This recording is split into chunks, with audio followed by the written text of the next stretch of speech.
साथियों नमस्कार। हमारे चैनल में आपका स्वागत है। मैं हूं रामचंद्र मौर्य। संसद का मानसून सत्र चल रहा है 20 जुलाई से, लेकिन प्रधानमंत्री और गृह मंत्री दोनों गायब हैं। संसद में इनकी तलाश की जा रही है। लोग कटाक्ष करते हुए इनके खिलाफ एफआईआर दायर करने की बातें कह रहे हैं, लेकिन भारतीय जनता पार्टी के नेताओं पर कोई कटाक्ष या व्यंग काम नहीं करता है। इतनी मोटी चमड़ी इनकी हो गई है। क्यों पलायनवादी बने हुए हैं गृह मंत्री और प्रधानमंत्री? सीधी सी बात है कि जिस तरह से अयोध्या में राम मंदिर में लूट हुई है और उसके लिए आरएसएस और बीजेपी जिम्मेदार है। पहला कारण तो वही है, और दूसरा कारण और सबसे बड़ा कारण है जेएनजी को लहूलुहान करना। जिस तरह से रणनीति बना करके गृह मंत्रालय ने पुलिस विभाग को या कहें कि पुलिस को ऑर्डर दिया जेएनजी को सबक सिखाने के लिए, और जिस तरह की पुलिस बर्बरता सामने आई है उसे पूरे देश ने देखा है सोशल मीडिया पर। तो जवाबदेही तो बनती है। प्रजातंत्र की खासियत है कि अच्छा काम करोगे तब भी जवाब देना पड़ेगा, बुरा काम करोगे राष्ट्र के खिलाफ, जेएनजी के खिलाफ या यूं कहें युवाओं के खिलाफ बुरा करोगे, बुरा सोचोगे तो सवाल तो पूछे ही जाएंगे। न सिर्फ जेएनजी और युवाओं की बात है, महिलाओं के प्रति नरेंद्र मोदी सरकार का क्या दृष्टिकोण है और महिला पहलवानों की क्या दुर्गति हुई थी, किसानों की क्या दुर्गति हुई थी। पूरे देश ने देखा किसान आंदोलन को 13 महीने तक, और अंततः किसानों ने भी नरेंद्र मोदी को घुटनों पर ला दिया और 3 काले कानून वापस करने पड़ गए। 25 जुलाई को जो कुछ हुआ कि धर्मेंद्र प्रधान ने इस्तीफा दिया और युवाओं का आंदोलन स्थगित हो गया, जंतर मंतर को खाली करा लिया गया। उसके बाद भारतीय जनता पार्टी और मोदी सरकार की इतनी भद्दपीटी, राष्ट्रीय अंतर्राष्ट्रीय स्तर पर इतनी जग हंसाई हुई, और नरेंद्र मोदी की जो छवि पिछले 12 वर्षों में गढ़ी गई थी वह छवि देखते ही देखते धराशायी हो गई।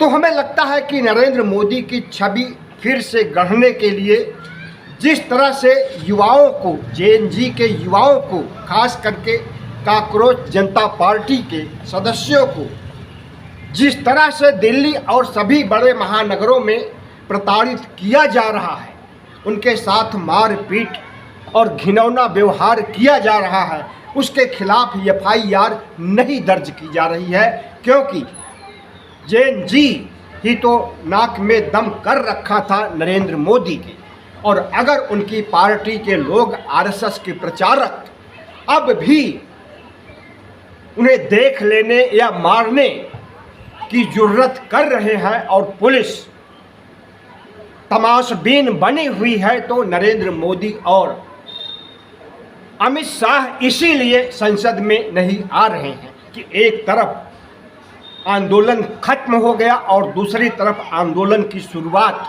फिर से भारतीय जनता पार्टी और आरएसएस के प्रचारक ही कर रहे हैं। अगर जेएनजी दोबारा उतर गए सड़कों पर तो नरेंद्र मोदी और आरएसएस की जितनी भद्दपीटी है उससे कहीं बड़ा नुकसान इनका होने जा रहा है। और इनकी जो कार्य प्रणाली है, इनकी जो नियति है और जेएनजी को सबक सिखाने की जो सोच है वह चरितार्थ हो रही है, जिसे विपक्ष भी देख रहा है, सत्ता पक्ष भी देख रहा है। इस देश के बुद्धिजीवी और सोशल मीडिया पर वरिष्ठ हस्ताक्षर भी देख रहे हैं कि किस तरह से युवाओं को दबाया जा रहा है, मारा जा रहा है, प्रताड़ित किया जा रहा है और अभी भी लहूलुहान किया जा रहा है। नरेंद्र मोदी सरकार को सबसे बड़ा झटका लगा कि नरेंद्र मोदी की छवि जो पिछले 12 सालों में गढ़ी गई थी, उस छवि को जैन जी ने बहुत तगड़ी चोट पहुंचाई है और वह छवि और वह औरा लगभग खत्म हो गया है। और उन्हीं की छवि से जुड़ी हुई गृह मंत्री की छवि, जो गृह मंत्री इसीलिए मुंह दिखाने के लिए न तो जनता के बीच में आ रहे हैं, कोई प्रेस कॉन्फ्रेंस कर रहे हैं और न लोकतंत्र के मंदिर में, लोकसभा या राज्यसभा में इनकी उपस्थिति हो रही है। 20 जुलाई से अब तक, यानी जुलाई भी खत्म होने वाला है, 10 दिन बीतने वाले हैं और प्रधानमंत्री नरेंद्र मोदी और अमित शाह नदारद हैं। उधर धर्मेंद्र प्रधान इस्तीफे के बाद उन्हें महिमा मंडित किया जा रहा है, उनकी पूजा की जा रही है, उनका स्वागत किया जा रहा है और कहीं नहीं संसद के अंदर भारतीय जनता पार्टी और एनडीए के नेता धर्मेंद्र प्रधान की आरती उतार रहे हैं, साल उड़ा रहे हैं और लड्डू खिला रहे हैं, जैसे कोई जंग जीत करके आया हो। किस लिए ऐसा कर रहे हैं, क्यों इतना सम्मान दे रहे हैं? क्योंकि पेपर लीक करवाया था, क्योंकि पेपर लीक के बाद 22 युवाओं ने आत्महत्या कर लिया इसलिए, या फिर 100 से अधिक पेपर लीक हुए मोदी के राज में, इसके लिए प्रधानमंत्री नरेंद्र मोदी की सरकार उल्टी दिशा में चलती है। अगर इसमें आरएसएस के लोग शामिल हैं और सभी तो आरएसएस के हैं, आरएसएस से बाहर कौन है मंत्रिमंडल में, और अगर एक आरएसएस का कार्यकर्ता धर्मेंद्र प्रधान मंत्री बनाया जाता है और वह असफल मंत्री साबित होता है तो उसकी असफलता के लिए उसे सम्मान दिया जाता है। और इतना ही नहीं, जो नया शिक्षा मंत्री बना है प्रहलाद जोशी, मुसलमानों का इतना कट्टर विरोधी कि प्रियंका गांधी ने सबूत इकट्ठा कर दिया कि बिल्किस बानो कांड के में उसने भी समर्थन किया था कि जेल से छुट्टी दी जाए और उन्हें बाहर लाया जाए, उन्हें सम्मानित किया जाए। उनके कसीदे पढ़े गए इसी मंत्री के द्वारा और उसका वीडियो प्रियंका गांधी ने शेयर किया सोशल मीडिया पर और बताया लोगों को, संसद में सवाल उठाया और राहुल गांधी ने कहा कि भारतीय जनता पार्टी में जितने नेता हैं कोई भी शिक्षा मंत्री बनने लायक नहीं है, सबके सब दागी हैं और इन दागी नेताओं को मंत्री बनाया जाएगा तो वही हश्र होगा जो धर्मेंद्र प्रधान के समय में कार्यकाल में हुआ था। कुल मिलाकर के पूरे तंत्र में विष घुल गया है। नरेंद्र मोदी की सरकार की सोच और विचारधारा आरएसएस से प्रभावित है और आरएसएस की विचारधारा देशद्रोह और गद्दारी पर आधारित है, हिटलर शाही और तानाशाही पर आधारित है। और उस हिटलर के प्रतीकों को अगर आरएसएस आज भी अपनाए हुए है, भारत में रह करके प्रजातांत्रिक युग में देश के सबसे बड़े प्रजातंत्र में अगर हिटलर के अनुयायी हिटलर के प्रतीकों के साथ आगे बढ़ रहे हैं तो इसे क्या कहा जाएगा? क्या यह गद्दारी नहीं है? और ऐसे गद्दारों को जेल भेजने का काम सत्ता का है, लेकिन सत्ता चुपचाप बैठी है क्योंकि सत्ता खुद उन्हीं गद्दारों से निकल करके आई है और खुद गद्दार है। आप कहेंगे कि वह कौन सा प्रतीक है जिसे नरेंद्र मोदी, अमित शाह, मोहन भागवत, होश बोले जैसे लोग अपनाते हैं? आपने देखा होगा कि आरएसएस की टोपी काली टोपी है, काली टोपी हिटलर की थी। आरएसएस के लोग जब पूजा करते हैं या वंदना करते हैं या नमस्कार करते हैं तो इस तरह से करते हैं, ये हिटलर का प्रतीक है। भारत में नमस्कार किया जाता है तो इस तरह से या इस तरह से किया जाता है, लेकिन भारतीयता नाम की इनके पास कोई चीज़ नहीं है, कोई प्रतीक नहीं है। हाफ पैंट हिटलर की देन है, बाद में फुल जरूर कर दिया।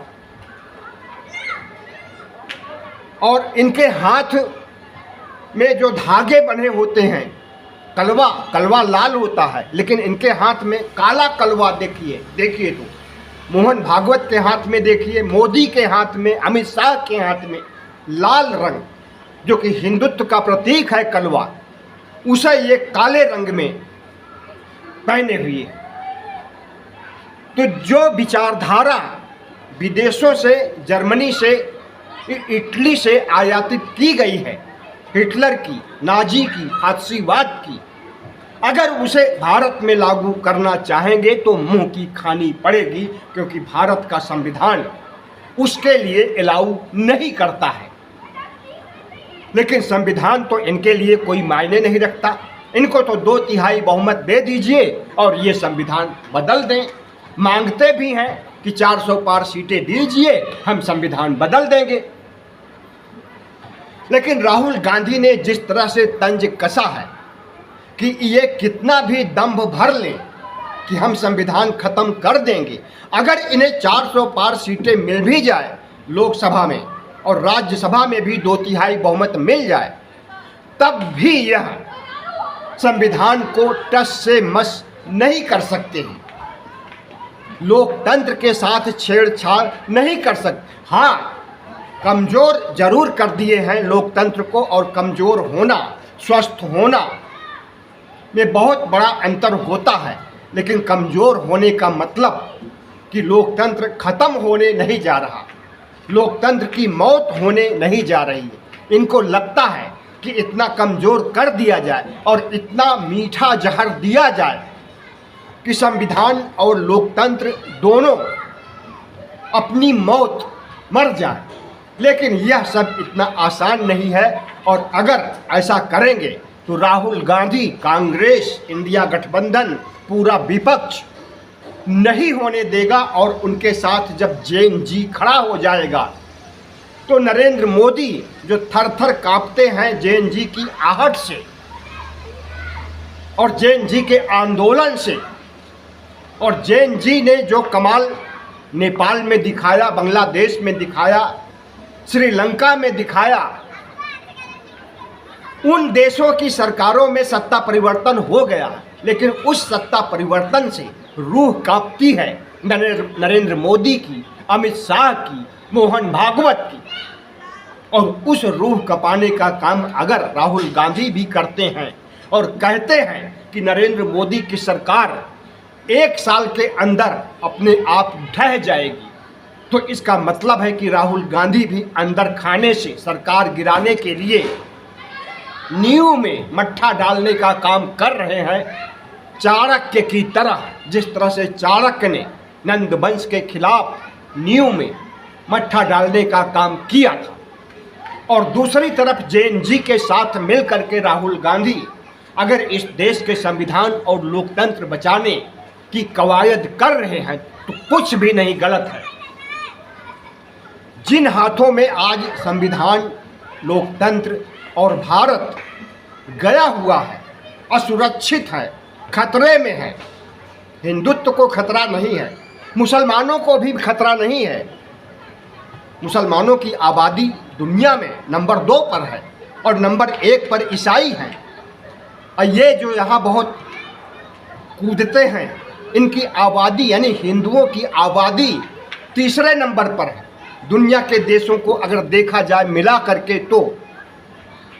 लेकिन आरएसएस को लगता है कि नंबर 1 पर, आरएसएस के दिमाग में, फितूर में, रूह में यही भरा हुआ है कि हम दुनिया में नंबर 1 है, भारत में भी नंबर 1 रहेंगे और नंबर 2 और 3 को ख़त्म कर देंगे, इस देश से निकाल बाहर कर देंगे। और उसे अगर नरेंद्र मोदी इम्प्लीमेंट करने की दिशा में आगे बढ़ते हैं और राहुल गांधी चाबुक लेकर खड़े हो जाते हैं और उनके साथ जेएनजी खड़ा हो जाता है, तो जेएनजी के आने से राहुल की ताकत कई गुना ज़्यादा बढ़ जाती है और इसी का खतरा नरेंद्र मोदी को लगता है कि नेपाल जैसा हश्र, बांग्लादेश जैसा हश्र, श्रीलंका जैसा हश्र भारत का भी हो सकता है। और कहीं ऐसा न हो कि राहुल और जैन जी का मिलान नरेंद्र मोदी को इस देश से भागने के लिए मजबूर कर दे, शेख हसीना की तरह। शेख हसीना बांग्लादेश छोड़ करके भारत में भी आपके दिल्ली के बगल Hindon airbase, Hindon air station पर उन्हें शरण दी गई है, जो गाजियाबाद में हिंडन नदी के किनारे है। तो नरेंद्र मोदी भी क्या अपना ठांव किसी देश में ढूंढ रहे हैं? चीन में तो उन्हें ठांव नहीं मिलेगी, क्योंकि चीन नंबर 1 नरेंद्र मोदी का दुश्मन है और चीन से नरेंद्र मोदी थर थर कांपते हैं। पाकिस्तान भी नंबर 2 का दुश्मन है और पाकिस्तान के खिलाफ जो इनकी सोच, जो इनकी विचारधारा और जो इनके भक्तों के मंसूबे हैं, वह भी आए दिन सामने आता ही रहता है। बात नेपाल की है, लेकिन नेपाल जैसा मुल्क भारत से भगोड़े प्रधानमंत्री को शरण देने में असमर्थ है। किसी न किसी रूप में नेपाल ने इच्छा जाहिर भी कर दी है कि भारत अगर नरेंद्र मोदी को शरण चाहिए तो वह शरण देने वाला नहीं है। अफगानिस्तान के बारे में सोचा नहीं जा सकता, पाकिस्तान के बारे में सोचा नहीं जा सकता, बांग्लादेश के बारे में भी सोचा नहीं, तो कहाँ भाग करके जाएंगे नरेंद्र मोदी? अमेरिका जाएंगे या रूस जाएंगे पुतिन के पास? अगर रूस जाएंगे तो क्या ट्रंप उन्हें जाने देंगे? दूर की कौड़ी है, अभी तो वह नौबत नहीं आई है कि नरेंद्र मोदी को देश छोड़ करके भागना पड़े, लेकिन वह दिन दूर नहीं है जिस नक्शे कदम पर नरेंद्र मोदी की सरकार चल रही है और युवाओं को जिस तरह से लहूलुहान किया जा रहा है और जिस तरह से दुश्मन की तरह युवाओं को ट्रीट किया जा रहा है, तो ऐसी नौबत आ भी सकती है। और सोशल मीडिया पर तो नरेंद्र मोदी को, शाह को, योगी को भागते हुए और जनता डंडा लेकर, बंदूक लेकर खदेड़ते हुए फोटो, वीडियो सब कुछ वायरल हो रहे हैं। एआई का ज़माना है, जैसी मर्जी हो उसी तरह का आप वीडियो बना लीजिए, स्वतंत्र हैं, कोई भी रोक टोक नहीं है। देश के कम से कम चौथाई लोग तो विश्वास कर ही लेंगे कि हाँ, जो वीडियो में दिखाया जा रहा सही है। और सोशल मीडिया पर जिस तरह से नरेंद्र मोदी की भद पीट रही है और जिस तरह से जैन जी और राहुल गांधी का कद सोशल मीडिया पर और ग्राउंड पर बढ़ रहा है, इन सब से नरेंद्र मोदी और शाह और भागवत हतप्रभ हैं, परेशान हैं। और नरेंद्र मोदी की छवि जो कि ध्वस्त कर दी है जैन जी ने, उसे फिर से चमकाने की जो कोशिश की जा रही है, वह प्रयास अब कामयाब होने वाला नहीं है, क्योंकि एक ही वजह नहीं है नरेंद्र मोदी की छवि ध्वस्त होने की, बहुत सी वजह है। और अब नरेंद्र मोदी 2019 और 2014 वाले नरेंद्र मोदी नहीं रह गए हैं और 2014 और 19 वाले मोदी बन भी नहीं सकते हैं। तो इस तरह से आरएसएस, भारतीय जनता पार्टी और पूरा भगवा गैंग बौखलाया हुआ है जैन जी को लेकर, राहुल गांधी को लेकर। और राहुल गांधी ने जिस तरह से संविधान, लोकतंत्र और धर्मनिरपेक्ष भारत को बचाने के लिए जद्दोजहद की है वर्षों से, आज भी कर रहे हैं, आगे भी करते रहेंगे। आरएसएस के इरादे हिंदू राष्ट्र बनाने, संविधान को ख़त्म करने के मंसूबे को राहुल गांधी हमेशा रौंदते आए हैं, रौंद रहे हैं और रौंदते रहेंगे। धन्यवाद। वीडियो अच्छा लगा हो तो चैनल को सब्सक्राइब कीजिए, लाइक कीजिए और शेयर कीजिए।